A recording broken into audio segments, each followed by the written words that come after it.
సాలూరు పట్టణంలో స్వర్ణాంధ్ర స్వచ్ఛాంధ్ర కార్యక్రమం సాలూరు పురపాలక సంఘ ఆధ్వర్యంలో జూనియర్ కళాశాల మైదానంలో శనివారం ఉదయం నిర్వహించారు. ఇక జిల్లా కలెక్టర్ ఎన్ ప్రభాకర్ రెడ్డి విద్యార్థులకు వీధుల పరిశుభ్రతతో కేవలం భాగస్వామ్యమే కాకుండా సమాజం పట్ల బాధ్యత కలిగిన ఉత్తమ పౌరులుగా ఎదగాలన్నారు. మొక్కలు నాటించి అవగాహన కార్యక్రమాలు, చెత్త రోడ్లపై వేయకపోవడం, పౌరుల అలవాట్లలో మార్పు తీసుకురావడం, ఎన్ఎస్ఎస్ వాలంటీర్ల చురుగ్గా సేవ చేయడం తదితర కార్యక్రమాలు నిర్వహించారు. చేయాల్సిన వాళ్ళు తెలియజేయడం కూడా.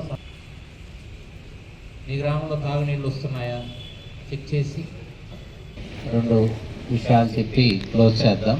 మీరు కాలేజీ బాగా చదువుతున్నారు, మంచి మార్కులతోటి పాస్ అవుతారు. మీకు అందరికీ వైపు నుంచి ఒక సూచన ఏంటంటే ఎప్పుడు కూడా ఒక ఉత్తమ పౌరులుగా తయారవ్వాలనేది లక్ష్యంగా పెట్టుకోవాలి. సహజంగా మనం ఏం చేస్తామంటే ఫలానా ఇంజనీర్ అవ్వాలో లేదా ఫలానా ఉద్యోగం సంపాదించాలో అలా ఆలోచిస్తూ ఉంటారు.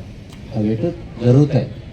కానీ మనం గుర్తుపెట్టుకోవాల్సింది ఏంటంటే ఉత్తమ పౌరులుగా తయారు కావడం, గుడ్ సిటిజన్. చదువు యొక్క సారాంశం ఏంటంటే మనం సరైనటువంటి అవగాహన కలిగి ఉండి మనల్ని మనం పోషించుకోగలగాలి.